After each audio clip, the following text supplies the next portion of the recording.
Bueno, esto es una parte anexa de mi tesis, se podría decir. Es una publicación que acaba de salir en una revista del Centro de Estudios Iberoamericanos de la Universidad Carolina de Praga, que hice con mi director, con Manuel de Paz, y es una parte anexa de la tesis. La tesis ahora mismo estoy en fase de redacción.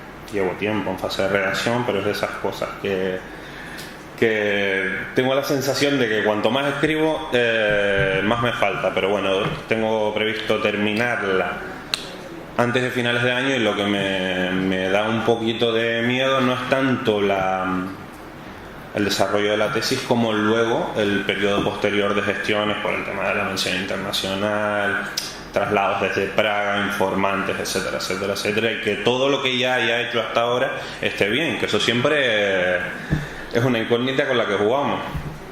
En el caso de concreto de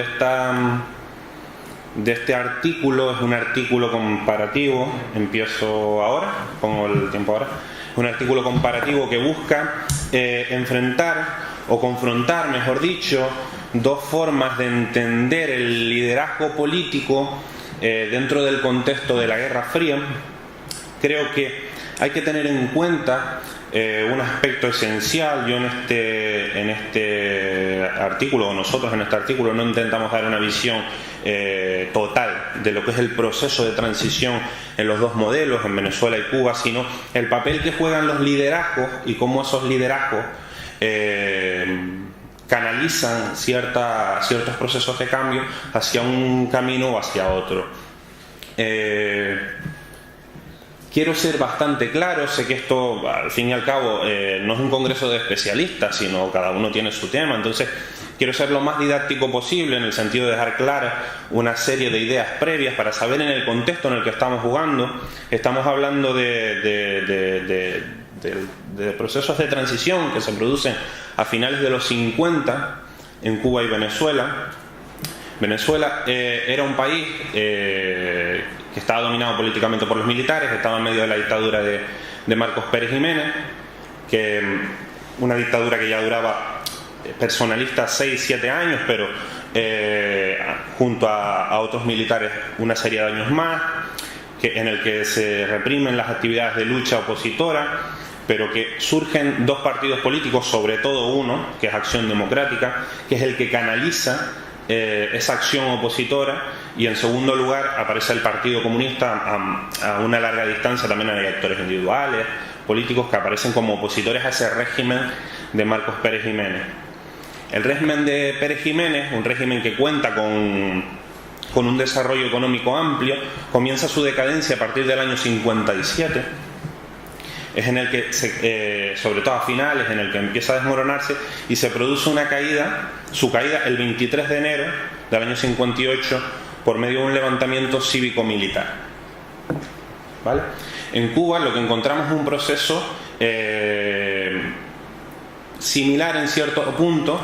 Hablamos también de una dictadura personalista, de un autoritarismo personalista desde el año 52, igual, encarnado en la figura de Fulgencio Ballista, con una actitud represiva también de las actuaciones de oposición, sobre todo en su fase final. Los primeros años no era tan sanguinaria, por así decirlo, con una oposición heterogénea y débil, con una primacía en la primera parte de la dictadura de los sectores estudiantiles, y más tarde del movimiento 26 de julio. Es un conflicto que el movimiento 26 de julio canaliza tanto en el campo como en la ciudad, y que se desmorona tras la toma de Santiago de Cuba por parte del ejército rebelde. Ese ejército rebelde del que formaban parte personajes que son de sobra conocidos, como Ernesto Che Guevara, Raúl Castro, y que estaba comandado por Fidel Castro, que es a donde yo quiero llegar. ¿Por qué presentamos una comparación entre estos dos liderazgos? Porque son procesos que son similares en el tiempo, en países que tienen una situación similar. Estamos hablando de la caída de las dictaduras de la década de los 50, los años 50.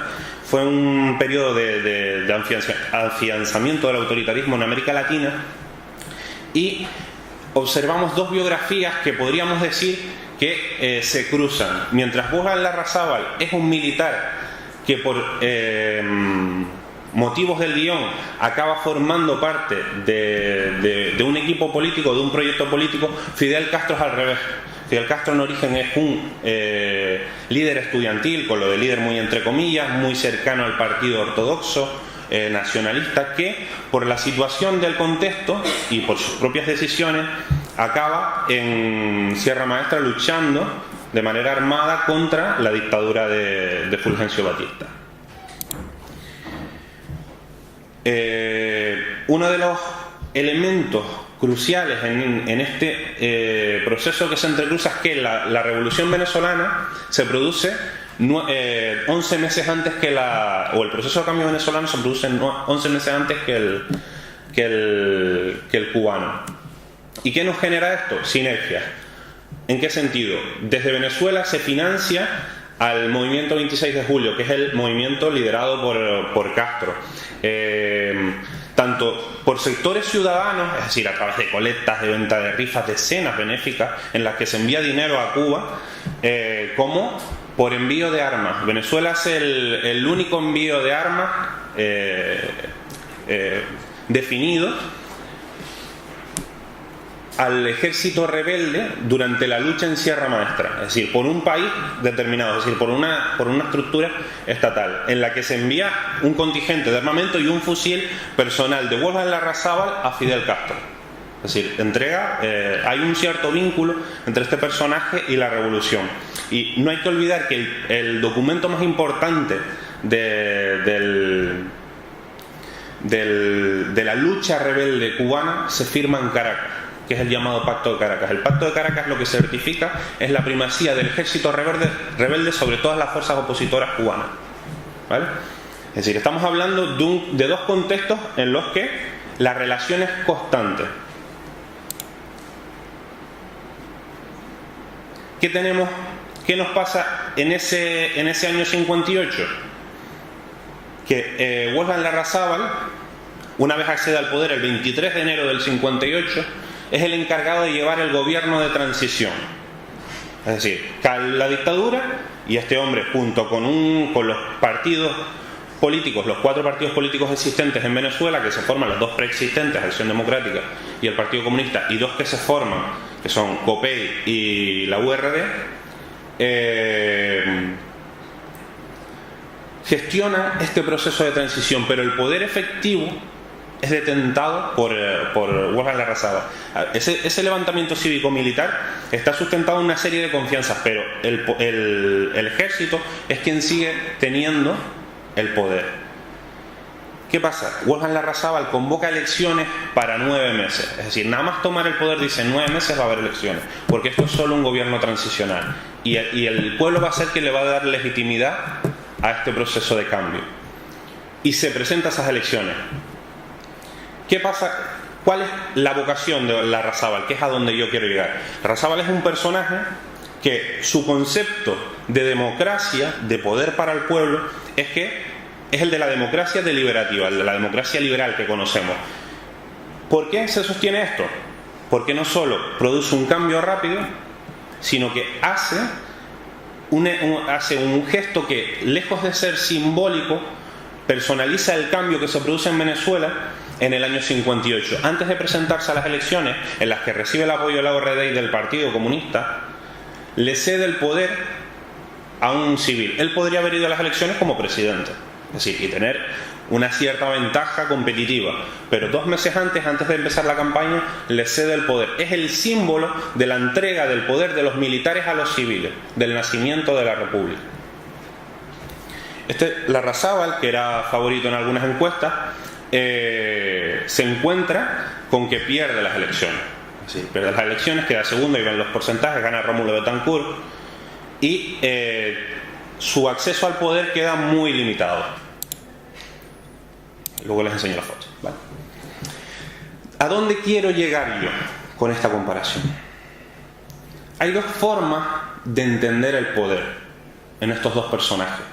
Es decir, el concepto larrazabaliano, como digo allí, de poder para el pueblo significaba un rápido llamamiento a elecciones, a legitimar lo que era el proceso de cambio en Venezuela. Es decir, hemos pasado una dictadura, vale, pero vamos a preguntarle al pueblo y que el pueblo decida quién tiene el poder. Y el pueblo decide que no es él el que va a tener el poder. Mientras que el concepto que el cambio que se produce en Cuba es un cambio también por las armas, pero quien detenta el poder efectivo, no el poder formal, porque en Cuba se produce un gobierno de transición en el que Fidel Castro no participa. Quien detecta el poder efectivo, que es Fidel Castro, comienza a devaluar el concepto de democracia. Lo que en enero del 59 y febrero del 59 era algo positivo, la democracia como el poder del pueblo, como la manifestación del pueblo, a finales de año acaba asimilándose a politiquería. Esos son los políticos corruptos, los de la República del 40, los que se unieron a Batista, los que. Entonces la democracia queda como un concepto vaciado de significado y llenado de elementos peyorativos. Entonces, son dos conceptos que se contraponen. ¿Por qué? Porque Fidel tiene una concepción de que la revolución era un paso más allá, ¿vale? No, la democracia no es un fin en sí mismo, es un medio tan válido como otro, y él considera que el medio es otro y que el fin es la revolución, es decir, cambiar el modelo y el tejido social desde una perspectiva nacionalista que tiende luego hacia el socialismo. Vale.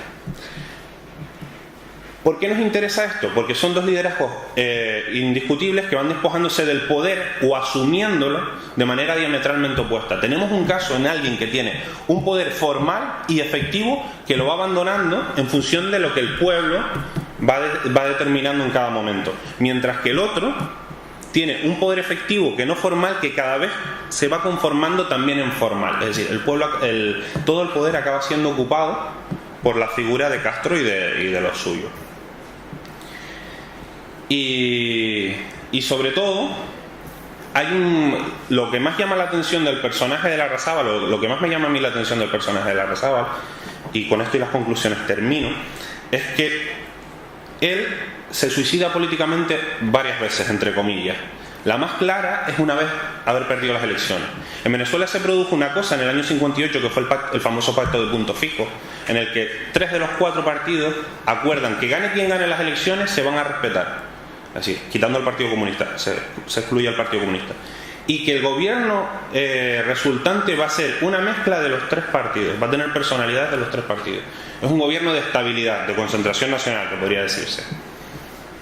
Este señor podía haber sido vicepresidente, por el que era el segundo más votado, podía haber ocupado el Senado, el Congreso, la Cámara, lo que quisiera, podía haber sido el líder de la oposición. Pero cuando se constituye el gobierno, Rómulo Betancourt le dice una cosa que es verdad. Dice: los militares están conspirando y te quieren a ti de cabecilla. Yo creo que deberías salir del país. Y él se suicida políticamente y se va de embajador a Santiago de Chile. Cuando él vuelve a los 3 años para presentarse a las nuevas elecciones, han aparecido nuevos personajes y no puede competir con los nuevos personajes. Además de eso, en los 2 golpes de Estado que se producen en Venezuela al inicio de la democracia, los golpistas intentan que él sea el cabecilla, y él no solo no participa, sino el hermano que estaba conspirando, y era un mayor, inquiere al hermano para que no participe en los golpes, dejando esos golpes como golpes que se llamaron golpes de sargento, peyorativamente, en el ejército. Y por eso fue uno de los motivos por los que esos golpes no fructificaron, ¿vale? Porque sí que había un magma en el ejército de cierta insatisfacción con el gobierno democrático. Y ya concluyo, y si me permiten voy a leer, es que no me suele gustar, pero creo que están bastante redondos. La entidad de los procesos que experimentaron Venezuela y Cuba a finales de la década de los 50 fue tal que dejaron un suelo institucional para alrededor de medio siglo. En este contexto son importantes las vicisitudes y los condicionantes que se desarrollan, pero también la personalidad de los líderes que capitanean dichos procesos. En el caso venezolano, Wolfgang Larrazábal, a pesar de sus marcadas inspiraciones políticas, demostradas de sobras por la participación en 2 contiendas electorales, supo y pudo sobreponerse a las posibles tentaciones de conservación que pudiera tener o que le pudieran influir desde fuera. y construyó las bases para entregar el poder a los civiles en un traspaso más que simbólico. La Junta que preside con la participación inestimable de los 4 grandes partidos de entonces, consigue traspasar la barrera del autoritarismo y entrar en una dinámica de democracia que quedaría finalmente refrendada con los comicios celebrados en el mes de diciembre de 1958. En Cuba, en cambio, se observa un proceso diferente. El grupo de hombres que desciende victorioso de la Sierra Maestra ya había comenzado un proceso de acumulación de poder previo dentro de las fuerzas de oposición, recuerden el Pacto de Caracas, y que continúa con el paso de los meses dentro de las instituciones del país. El endeble entramado transicional que lidera, entre comillas, el presidente Manuel Urrutia es dinamitado por las actuaciones que realiza Fidel Castro, quien sin ninguna duda tenía gran parte del poder efectivo. Durante los primeros meses de revolución, Castro, obsesionado por un cambio radical en el país, consideró que las instituciones democráticas solo eran frenos al cambio político y social.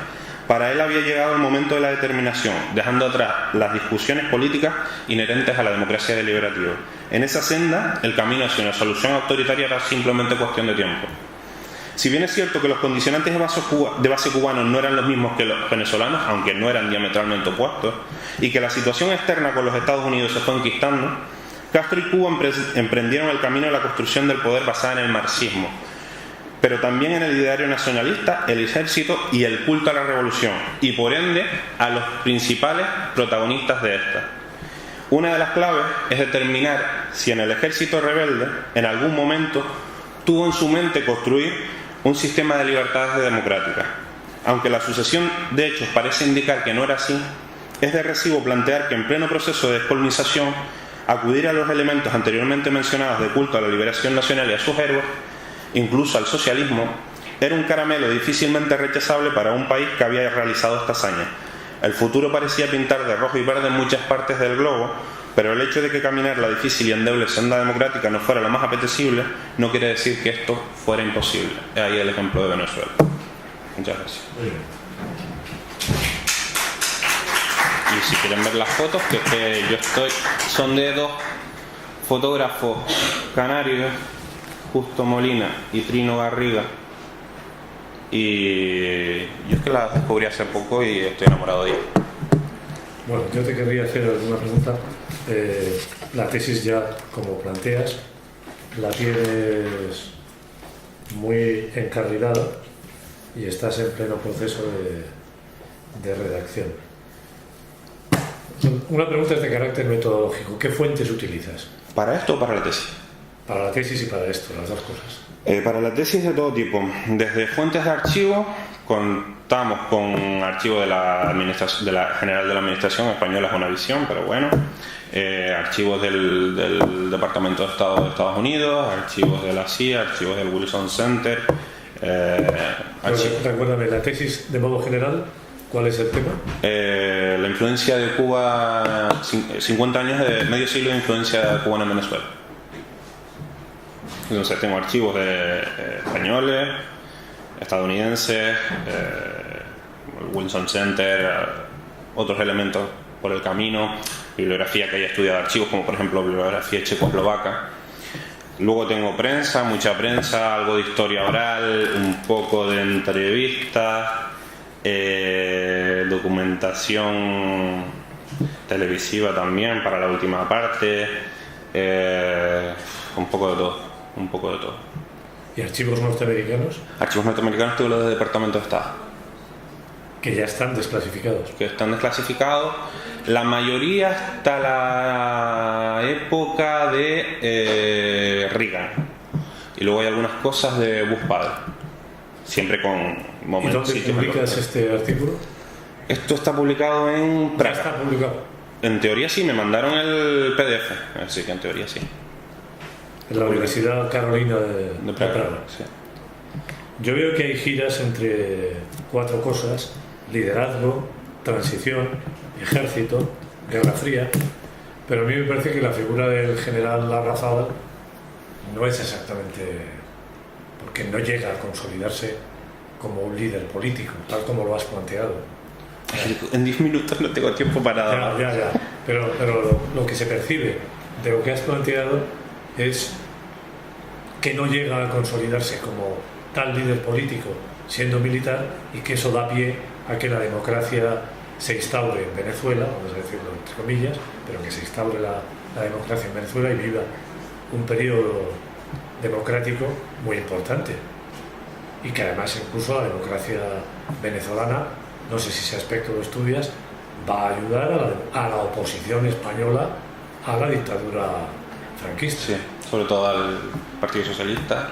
A los demócratas cristianos. Pero también al Partido Socialista en la época de Carlos Andrés Pérez, que tenía una relación muy directa con Felipe González. No, pero eso ya es posterior. Yo estoy hablando de la fase de los 60, cuando se está consolidando, o se ha consolidado ya la democracia en Venezuela. Por lo que has presentado, la impresión que da, claro, es que esto es la lectura X años después, que estás tratando de ver un círculo virtual frente a un círculo malévolo, vamos a llamarlo. Es que por eso dejo claro la cuestión de que tiene que visualizarse desde el punto de vista de los 50, con la dinámica de los 50, al final de los 50. Bandung había sido 4 años antes. Es complicado. Todos los incentivos, o la mayoría de incentivos, se canalizan hacia un modelo. Yo me imagino que el meollo de la tesis será el papel de los norteamericanos en ambas transiciones, y como en una le sale bien y en otra le sale mal. Me imagino, vamos, no lo sé, ¿eh? Estoy especulando. Yo los tengo como un actor secundario. Yo creo que no, pero bueno. Tú a lo mejor lo que estás dando, la impresión que has dado con lo que has planteado es la relevancia del personaje de Larrazábal como ideal de militar, que entiende que lo militar es lo militar y lo civil es lo civil, y respecto a la democracia. Él, al fin y al cabo, lo que se encuentra una vez llega al poder es entre dos tensiones, o entre dos direcciones. Una que es la militar, que incluso hay comunistas que años después, porque Larrazábal tenía cierto acercamiento a sectores nacionalistas de izquierda, que decían que Larrazábal tenía que haber seguido de presidente provisional por lo menos 4 o 5 años. Entonces, esa era la teoría, por ejemplo, de muchos sectores del Partido Comunista. Así que cuando Larrazábal convoca elecciones, como que le falla. Como que falla el país. A mí esto no tengo la cabeza, pero tampoco podemos ponernos a discutir eso, pero me da la impresión de que también el tema del petróleo juega un papel positivo en el caso de Venezuela, ayudándola a consolidar la democracia frente al caso cubano, que no tiene esos recursos. Hombre, hay muchos condicionantes. Uno de ellos, yo creo que uno de ellos, y creo que se pasa muchas veces por alto, es el grado de madurez del liderazgo político. Es decir, los gobernantes el gobierno de Acción Democrática que prosigue a esta fase de transición es un gobierno que en muchos sectores se pensaba que iba a ser revolucionario, que iba a ser heredero del gobierno del Trinio Adejo, y se convierte en un gobierno reformista, nacionalista, reformista, de centro izquierda. Mucha gente dentro de la izquierda nacionalista pura tiene un desencanto con Acción Democrática en ese sentido, porque el modelo era otro, el modelo a seguir era otro, y de ahí surgen varias decisiones. Surge el Movimiento Electoral del Pueblo, surge el MIR, que yo defiendo que es la escisión, eso lo presenté en otro artículo, más puramente castrista que hay en toda América Latina. Es decir, porque son chavales de la edad de Castro que dicen que quieren ser Castro. Es decir, no lo dicen, pero la idea es esa. Bueno, tienes un buen tema. Muchas gracias.